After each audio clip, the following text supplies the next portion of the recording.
Welcome everyone to the Will Podcast, and it's for women interested in leaving and or loving law. And my guest today is Jordana Confino. And before we dive in, we're going to do something a little different. We're going to do a little grounding. Now, I do this in my community all the time, but I was just telling Jordana before we, started recording that something happened today that really upset me, and I feel kind of crappy.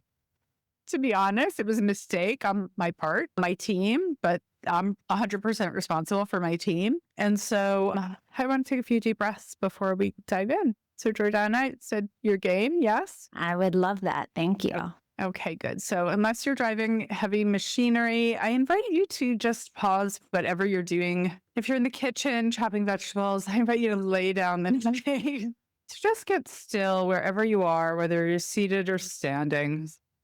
And just let your attention focus on your breath. And if it feels good to you as you exhale, you can put your left hand on your heart and your right hand on your belly and just breathe. Breathing in to a count of 4 or 5 and exhaling to a count of 8 or 10. Let's do that one more time. Inhale to a 4 or 5, little hold at the top, and exhale twice as long. Just using this moment to just maybe start to notice the sounds in your ambient environment a little bit more. Maybe just feel the softness of your shirt underneath your hands or whatever you're wearing, touching your skin. And you press play on this for a reason. So I invite you to set your own private intention for listening to this recording. What made you show up? What would you love to take away? And then make a decision that you're going to get something of value from this conversation, even if you don't know what it is right now, that your brain is going to be on a little bit of a scavenger hunt for a juicy nugget that you're going to lock away into your heart and take with you forward. Maybe you lock it into your brain. Maybe you implant it in your feet and it helps you take action. All right. And when you're ready, you can open up your eyes. Jordana, how was that for you? Oh my goodness. I feel so much better. I so desperately needed that today. This is one of those days where I was running from one thing to another and have not really had a moment to catch my breath. Thank you. And also, I love that part about the juicy nugget. Mm-hmm. And I'm so excited for anyone listening. Do reach out afterwards. Let me know what the juicy nugget was. I would be delighted to hear what resonates with you. Oh, good. Me too. I just got chills. That's so good. All right. So wonderful. I needed to. So Jordana is with us, and she is a certified professional coach, a positive lawyering professor at Fordham University. She is a self-described recovering type A perfectionist. Type A plus perfectionist. Type A plus. All right, Elena left out the plus. I am not a type A plus perfectionist, so I love that you corrected me. The devil is in the details.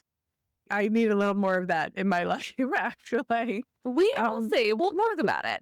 Yeah. And Jordana holds a JD from Yale and a BA in psychology, also from Yale, certified positive psychology. Again, recovering type A plus perfectionist. She's here to share her stories, some science-backed tips and strategies for reining in that fear and cultivating joy, especially in this legal environment. So Jordana, thank you so much for being here. Oh, it's my pleasure. Thank you so much for inviting me to join you. We were just talking about self-compassion. What is it you were about to share? Let's press play. Absolutely. And so I think we'll start somewhere that we'll probably end up coming back to. So you mentioned that I am a recovering perfectionist, and I really, with my coaching, I focus on coaching for the chronic perfectionist, people pleaser, and overachiever who needs to get out of their own way so they can finally step into their power and actually finally enjoy the success and the satisfaction that they really want and have been craving and working for, but not actually feeling. And I think there's two most valuable tools and strategies and mindset shifts that I think are really necessary in order to do that. And one of them is self-compassion, which is, I just think, the most potent superpower mindset out there for so many reasons, both personally, professionally, in every way in life. And there's a shocking amount of compelling research on it, thank God, because otherwise I would have never given it a second look, because I was convinced that it would make me a weak, lazy marshmallow. We could talk more all of that later, but what I was saying to you earlier was even when we know to practice self-compassion and we do it, it's still painful in the moment. So you can treat yourself, so you can meet your frustration, embarrassment, feelings of guilt, that whatever that initial, oh my God, I messed up reaction with self-compassion. And it can still be really uncomfortable. It can still really suck, for lack of a better word. But I think a lot of especially perfectionists run into trouble when they're trying to enact different types of behavior change is they take a very black and white, all or nothing approach. So it's like, oh, well, this is still painful, so clearly it's not working. Or I'm trying to rein in my inner critic, and the inner critic is still coming up, even though I'm seeing it and reframing it with self-compassion, but it still keeps popping back up. So it's not working. So I might as well not bother. That doesn't realize that's the moment. Because what we don't see is it's still painful when we're saying, all right, so how do we practice self-compassion? We're mindful. Oh, this is really embarrassing. And I feel really bad because I left that person hanging. I don't want to be that person. It's really uncomfortable to be that person, but we practice the common humanity. Anyone who is in this position would probably feel really bad right now. But then also practicing that kindness. And what that does is it prevents us from going down the rabbit hole of the shame and the self-criticism. So how could you do this? What's wrong with you? No one else would make this mistake. Which will intensify the suffering so much. And so that, I think, is the key difference there, is recognizing that even if this is still painful, that doesn't mean that the self-compassion isn't dramatically both enhancing the way that you feel in the moment, but actually on a neurochemical level, changing your brain in a way that makes it much more likely that you will not make the same mistake again in the future, even though you think that if you beat yourself up to that's less likely to repeat it. Science shows the opposite is true. So that's the magic of self-compassion. That is the magic. So it's in the moment, it's still painful. Instead of saying, okay, because it's painful, it's not working, I'm going to throw it away and continue down that rabbit hole. If we really pause, so in this situation, my people were left hanging, my mistake, I can say to myself, I made a mistake. I'm doing everything I can to take responsibility for it and clean it up as best I can, apologizing what I can to make it right. I'm human and humans make mistakes. I feel like you're referencing the work of Kristen Neff, who's a self-compassion researcher who Brene Brown refers to frequently. And then what happens is we say, I'm human. And if another human made this mistake, would that give them compassion? No. Something that's so interesting is that people think that if we tear into ourselves, it'll be so painful that we'll be far less likely to repeat the error in the future. What it shows is that when we do that, it triggers the amygdala, which is the part of our brain that governs emotional reactivity, and it sends us into what they call amygdala hijacking mode. It literally, our prefrontal cortex, which is the part of our brain that governs rational thinking and memory, it goes offline. And we become completely self-centered because all we're focusing is on how bad we are, not how can we actually constructively fix and address the situation and up to the other person. It's so counterintuitive, and yet it's so powerful. And that's going to feel better for me to actually send the email that says, I'm really sorry, here's the solution. And then I'm going to at least be like, okay, I really took care of what I could to fix this. And then I'm going to feel better by being actually generous and addressing it and not ignoring it. I mean, I think that's the real magic, is that it actually rewires our neural pathways for more self-compassion when we're self-compassionate. Now, talk a little bit more, because I did a workshop a couple of years ago on self-compassion. That belief, especially for women lawyers, that if I'm self-compassionate, I'm going to turn into that lazy marshmallow. So please talk about that. Oh my gosh. As with everything that I now teach and coach on, I learned these lessons the hard way myself. And so it's interesting. There were two major breaking points in my well-being journey that brought me to where I am today. So the first one, and we could talk more about this, was when I left practicing law and discovered positive psychology, literally Googling how to be happy, because I was so burnt out and broken down that I mentally and physically, I was like, I cannot do this for another day. Google search, discovered positive psychology, got certified in it because I really, really wanted to know, blew my brain, inspired me to make a lot of changes, including leaving law, transitioning to law student counseling, where I was literally counseling students on well-being, values aligned. I thought, my problems were solved. Working at Columbia Law School, I'm like, everything's going to be great now. Fast forward 6 months and I burned out again hard. And what I realized was I had made all of these kind of external changes about the work that I was doing and how I was relating to various aspects of my life, but I had not touched my relationship with myself. And so I was still operating from this ruthlessly self-critical, shame and fear-based perfectionist mindset. And I recognized like you could take the girl out of the toxic work environment, but if you don't take the toxic drill sergeant boss out of her own head, she's still going to drive herself into the ground. And so this manifested for me in so many different ways. So anxiety, yes, but also all sorts of chronic physical health issues, pain, GI issues, to the point where I could not walk for over a year. You couldn't walk for a year?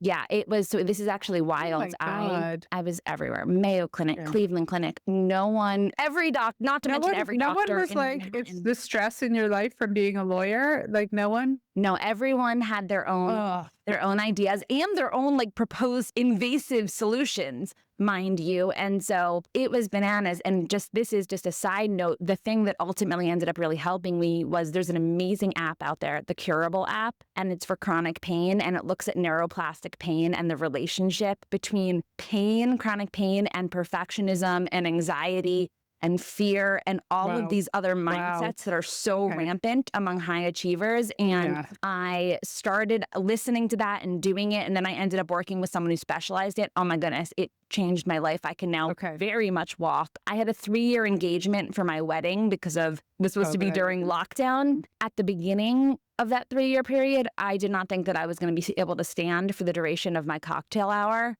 By the end of it, I danced for 7 hours straight at my wedding. I couldn't really walk for a few days afterwards, but I danced for 7 hours straight. Like that is how much of a difference. God, I have full body chills. It was wild. But so during that period when I couldn't walk, and mind you, exercise used to be my stress relief as it is for many people. And of course, you know, everything that relates to our bodies and we think about perfectionism, like this was just the perfect storm, right? And I just kept pushing harder on all fronts as I was clearly just breaking down further and further and further. And then finally, one day, my therapist, who had been trying to get me to look at self-compassion for a long time, one day we were Zooming and she was like, Jordana, if you had a racehorse that had literally just broken down from pain and exhaustion, would you just keep whipping it to try to get it up to run faster? And I was like, no. And she's like, then why are you doing that to yourself? And I was like, oh. And so that's when I got my first self-compassion workbook and did not believe in it at all at the time, but was like, I have literally nothing to lose. I can't move. Can't really do anything. And oh my gosh, within a few weeks, I started to notice changes in my brain. And so I think that when it comes to getting people to adopt a practice of self-compassion, I think there's really 2 hurdles you have to get over. The first is helping them want to. So to see all of the amazingly powerful and empowering effects it can have, showing them, and fortunately, again, there's an amazing body of science to get them there. But then the second hurdle, which I think is even bigger, is when they say, all right, well, that's great for people that can do that. But my inner critic is so deeply ingrained. This is completely foreign to how my mind operates and that was where I saw, oh, wow, look at the power of self-compassion. It's really too bad that I'm just spoiled goods because I don't have a self-compassionate bone in my body given, all of this stuff in my upbringing. And the thing there is the beauty of neuroplasticity and our ability to literally rewire our brains, including deeply, deeply rooted, ingrained patterns of thinking through practice. And yes, it takes a lot of effort and it can take time, but not as much time as you would think to have some really remarkable results. So I like to think that I'm the best person to teach self-compassion because if it could work for me, I think it could work for literally anyone given how far off the beat I was. So give us an example of I'm assuming the self-compassion workbook, is that a Kristen Neff tool? Just so I can...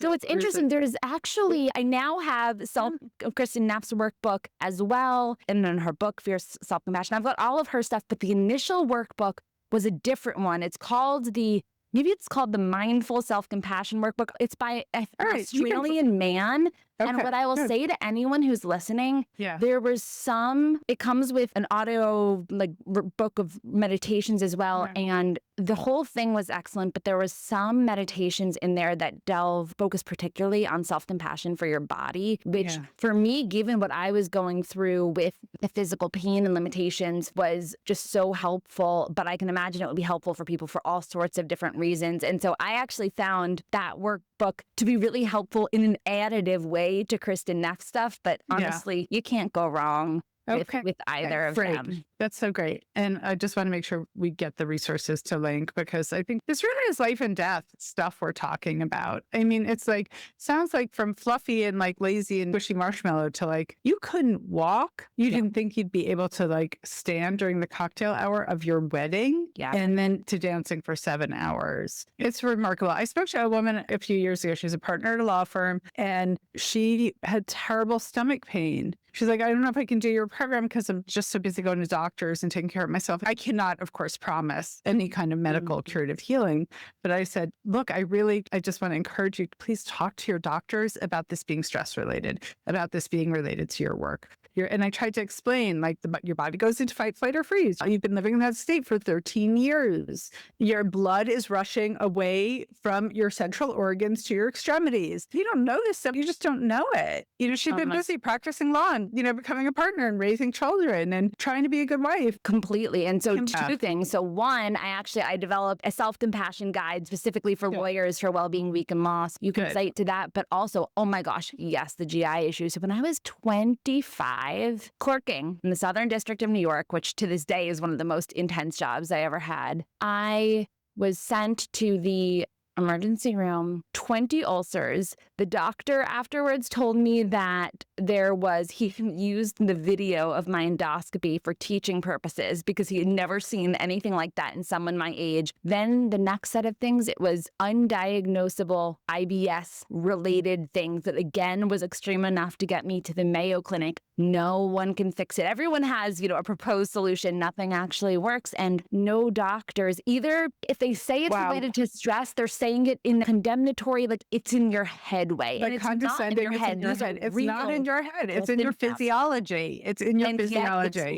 That's why I hesitate to, even when I was just saying now to say stress, because I know it's like belittling somehow. It's not. It's your physiology. It's what happens when you're living in a constant state of fight, flight, or freeze. Yeah. And then the problem is then what happens when you have chronic pain is that then starts to generate more stress. And especially when it becomes debilitating or impacts your way to work, then you become, the pain itself triggers the fight or flight response. And then it ends up in this ratcheting up thing. And so much of the treatment for it involves, one, being able to just re-regulate your nervous system, change your relationship with the pain, but then also changing the way that you think and engage with so many other things in your life. And so now I'm, for the most part, better, but I will when I'm neglecting myself and when I'm pushing myself too hard and when I'm kind of slipping back into old patterns, the pain will flare up. And so now I kind of view it as a canary in the coal mine. So for me, I think that so many people in the legal profession, we're just so used to just plowing through. So things will feel wrong and our brains can be sending us all sorts of signals like this is wrong, this is wrong, this is wrong. And for me, it wasn't until my body literally broke down that I was like, okay, well, I guess I have to do something differently. And so much of the work I do now is, one, supporting people and kind of building themselves back up if they've gotten there, but also just learning to listen to their brains and bodies before they get to that point. Also understanding that they don't need to be operating in the way that they are to get the results that they want. And actually, they could be achieving the same results or wildly better results if they learn to relate to themselves in a different way. And I think the challenge, and this was certainly the case for me, is that so many people, they might recognize like, oh, the deep-rooted self-criticism, the perfectionism, the ceaseless striving, it's hurting me in all these ways, but it's also the secret for my success. And what we don't realize is like, no, it's not. It's distinct from the drive, determination, the commitment to excellence, the high standards, the attention to detail, all the things that are excellent, we don't want to get rid of. They're actually different from that fear and shame and guilt-based striving. We've actually gotten this far despite all of those things, not because of them. And so there is a world where we can get rid of those things, so interesting, but still retain our power and our Right. secret sauce, but you will never know that if you're not courageous enough to like try it a little bit. That is so good. I am getting chills. When I get chills, it means really hitting upon a truth. I want to hear more about how you did that for yourself. I think that would be really helpful to people. Yeah. So for me, again, there was the two phases of the journey. And I think both of them would probably resonate in different ways with the Will community and with your listeners. So the first one was, honestly, I was pursuing law for all of the wrong reasons. I should never have gone to law school in the first place. I was a psychology major who loved psychology and teaching. Yes. And truly, I went to law school because I wanted to broaden my social network and I wanted to do something that felt prestigious because I, beginning in high school, starting with some traumatic things that happened to me, I had just caught the overachiever bug really, really bad. Yeah. And my way of like being the good girl in my family and feeling loved and feeling worthy of all the things was basically, first it was having perfect grades in school, and then it was doing something successful. And so I went into law school, blinders on. I decided early on I want to be a criminal prosecutor. It's a super prestigious path. And every step of the way, it was just, how do I get the shiny thing that I decided that I want? I never stopped to ask myself, does this feel even remotely right? And the truth was, it didn't at all. And so increasingly, I'm just driving myself harder and harder. I graduated from Yale Law School with straight honors. And in order to do that, I just worked constantly. I had no personal life whatsoever. I really just kind of forsook every aspect of my well-being in order to be successful. And I was like killing myself for this thing that I didn't even want. And finally, funny story, writing lengthy research and writing projects at the time gave me crippling anxiety, which I think was actually tied to my perfectionism. And so clerking for 2 years made no sense because truly all you do is solitary research and writing. And so the second that I committed to the clerkships, I proceeded to have a nervous meltdown because I was like, how am I going to survive these? Writing makes me sick with anxiety. And the only way that I can make that anxiety go away is by finishing the writing project. But there's always another one. So that was when I started working with a therapist. You put yourself through it. You put yourself, it was like every hurdle. I was literally telling myself to get something that I knew was my worst nightmare. It made no sense whatsoever. And so finally I had the wherewithal to be like, I think I need to start working with a therapist or I'm just not going to survive anxiety. Because we'll talk about stress. I remember telling my dad that I felt like a hamster in a pressure cooker. That's how tight my chest was. Like, that's how much pressure I was under. A lot of it was self-induced, but a lot of it was also external. And when I was working with that therapist, she actually had me do something that was, to this day, stands out as like the catalyst moment for me that got my wheels turning about doing something different. And it was a very basic values discovery exercise where she asked me to identify my top values and then just think about how what I was doing with my life, with my work, with my time was furthering them or not. And I was like, my goodness. One was I realized that everything I was doing with my time and energy was not only not furthering, but was completely contrary to my values. So my top values were love, connection, authenticity. And yet I had not an ounce of connection or love in my life because I was killing myself pursuing prosecution, which is not really related to love or connection, nor was it at all authentic to me. But the second thing was I realized that was the first time in my entire life that I'd ever stopped to think about what my values even were. Or to consider that that might be something worth thinking about. So up until that point, it had just been entirely what I thought that I should be doing. That created a ton of dissonance for me that got my wheels turning. And then as I continued to just, when I went out into the clerkships and I spent my summer at Davis Polk, and it just felt wrong and it felt wrong and it felt wrong. And I remember looking around being like, there's so many other people that don't look happy and no one seems to care. And I just had this kind of, if not now, when moment, because I was like, this feels so wrong. And initially I was saying, well, in 10 years, once I'm the chief of the criminal division and a partner, then I can do something different. And then it was like, okay, in 5 years, or once I have children.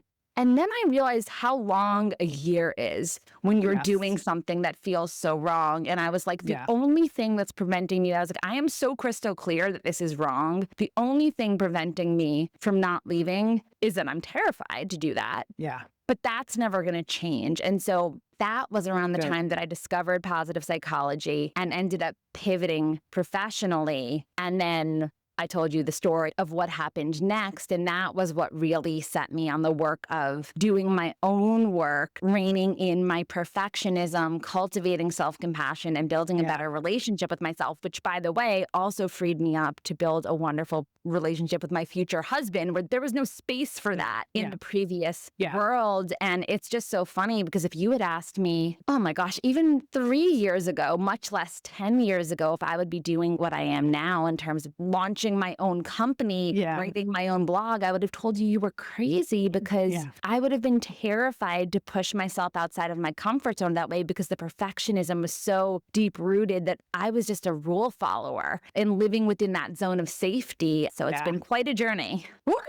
Wow. And you really, it's funny. I think you have like a horse image behind you. And I think that thoroughbred image, you know. Oh, it's a zebra, but yes. I say, but it's cousin of a horse. Like, absolutely. I just like have this vision of you galloping and like hitting, like, oh my gosh. And so let's just finish talking about perfectionism. Then I want to shift into how you're helping people now. How do you manage that inner perfectionist now? Oh my goodness. And I just want to take a step back to confess something to you. When you say you imagine me on that horse, I remember the thoughts that used to go through my head when I still was wearing the perfectionism as a badge of honor. I would have this superiority when other people would like go home at a reasonable hour or take a break to take a phone call from someone they loved, or, you know, all of these sorts of things. And I was like, I'm clearly more determined. I'm more likely to end up on top of it. And what I was thinking is I used to say it in my head, I'm a machine. Like I thought that my value was I'll just keep pushing. When humans will stop. When humans will break, will stop. What I now know is like, it was like, I'll dig deeper. But what I didn't realize was like, I was digging into something. And you get that grace period where sometimes you can dig into yourself and you can run on fumes for a little bit, but you're digging into somewhere, and at a certain point that debt is going to become due and it's going to stop working. And we're talking at the individual level, and I think we do each have, as I said before, like I have 100% responsibility for what happens in my business.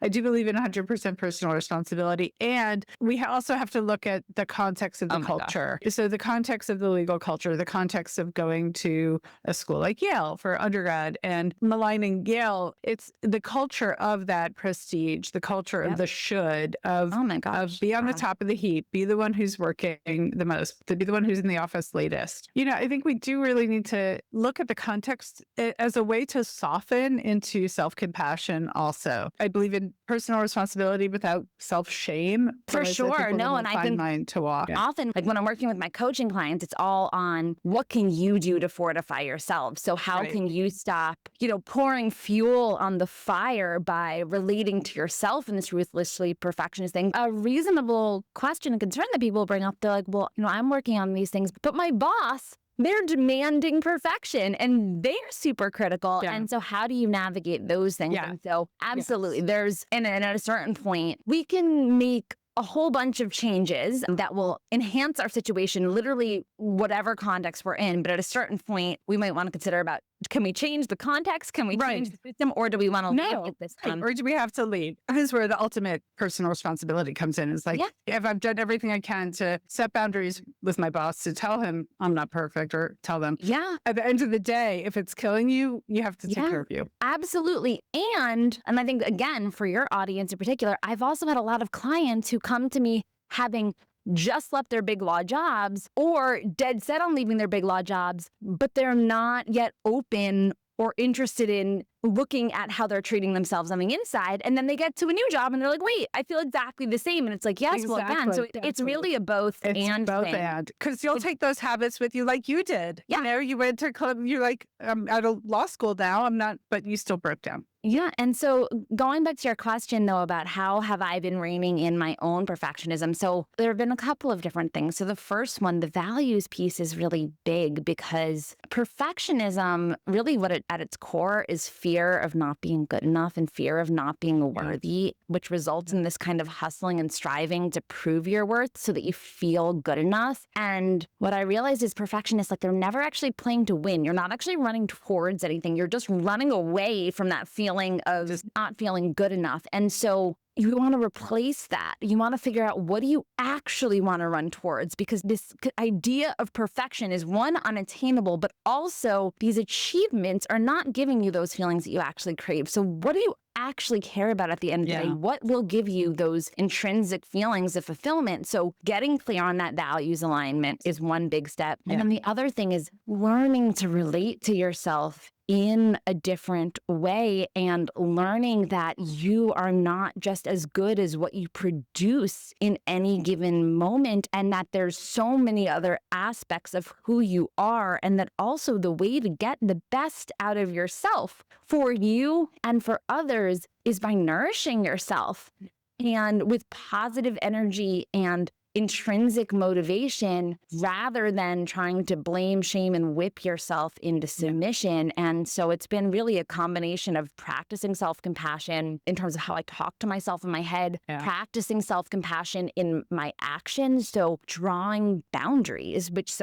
perfectionism and people pleasing go very, very closely hand in hand. And so I was telling you earlier, I was just giving a presentation on people pleasing and perfection. They're like cousins of each other, but a lot of it is coming from this deep anxiety to prove your worth or to live up to your role, and learning how to, and mindfulness is a big component because you have to learn how to see that anxious urge. That's right. And to surf that urge and not just give in to that pattern. So for instance, one thing that I was working on for years was I'm going to stop work at 8 p.m. so I can have dinner with my husband. And this was like my goal with my own coach for a number of years a little while back. And yet it remained my goal for years because I wasn't doing it. And it's because I had basically, this is before the blog, I had internalized and accepted the identity of the hopeless perfectionist. So I'm like, well, an overworker. And so 8 p.m. would roll around and I'd be like, well, I set my alarm and it's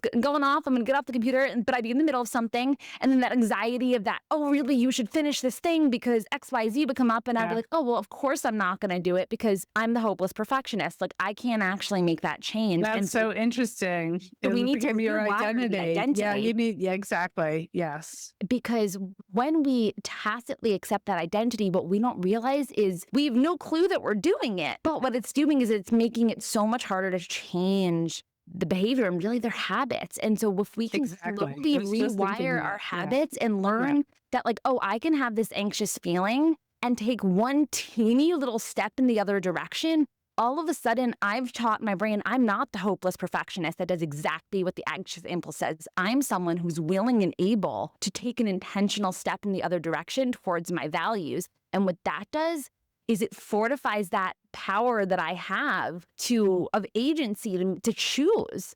And then I can build on that. And so what I would say, I wrote a blog post on this, it's from fear to freedom. And so really it's like recognizing that regardless of anything that we've done in the past or not done in the past, at every moment we can either choose to take like one step in the direction of where we want to go or one step in the other direction. And that is always available to us. And so I love it so much. Yes. Every moment it's available to us. That's the work of waking up. Right? Whether it's waking up to your own perfectionism, your own self-criticism, to the fact that you can leave a job or marriage or relationship or friendship that's not working for you. Like you said, intrinsic, it's all within. And it really starts with those conversations within. In Will, we definitely do. We do values clarification. We do a lot of mindset work. It's module 1. Because mindset matters. I start with actually what I call a relief now toolkit because people need to work on calming the nervous system first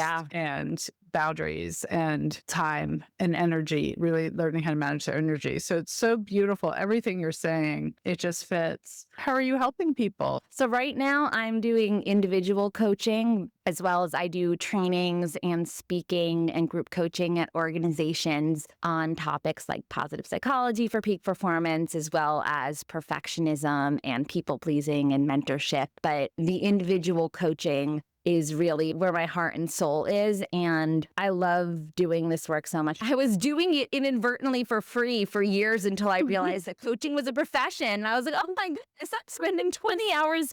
Oh, because what happened was Fordham, I was the dean of professionalism, but also I developed and I teach this class on positive lawyering, which is positive psychology for lawyers. And what happened was that my students started graduating and calling me from their big law firm jobs. And they're like, I would not be surviving if I didn't take positive lawyering, but I need more of this Yeah. and I need Yeah. more support. And so I found myself spending like 20 hours a week Oh on the my phone with gosh. former students. And then I'm like, I already had the positive psych certification. I'm like, I think I should get a coaching certification because I'm pretty sure that I'm already doing it. Yes. And if I start doing it professionally, I could do more of it. And so I feel very fortunate to be doing work that was stuff that I would have done for fun otherwise, because my own life was completely transformed, as you've heard, through the work of an excellent therapist and an excellent coach. And that's, I think, something that work really So well together, because the therapy can help you build awareness and understanding of where a lot of this comes from. But in terms of taking action, the coaching can really help you get there. It's a pleasure and privilege to help guide people through similar journeys. Oh, beautiful.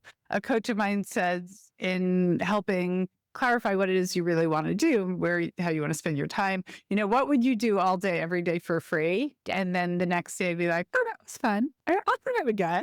Yeah. And I'm not suggesting that people give away their gifts and talents for free, but it's like you were saying, you were doing it for free. And then you're like, wait a minute, if I can get paid for this, I can actually help more people. And it's going to help nourish you so that you're not burning out again on giving it away. Absolutely. And I think for your thinking about your audience in particular, one of the really important messages or lessons that I learned early on was you can find work that you love. And so I always just equated, because I was always doing things that I had no interest in, I just equated work with pain. And so if it's not painful, it's not work. And so initially when I'm like, oh, this is all wrong, I was like, well, what can I do that I'll hate the least, or at least will be confined to 9 to 5 so I can be happy outside of it? It didn't occur to me at first that I could even look for work that I would love. And I think there's so many people in the legal profession who aren't happy. Maybe they're not completely burnt out, so they're not forced to think. Yeah,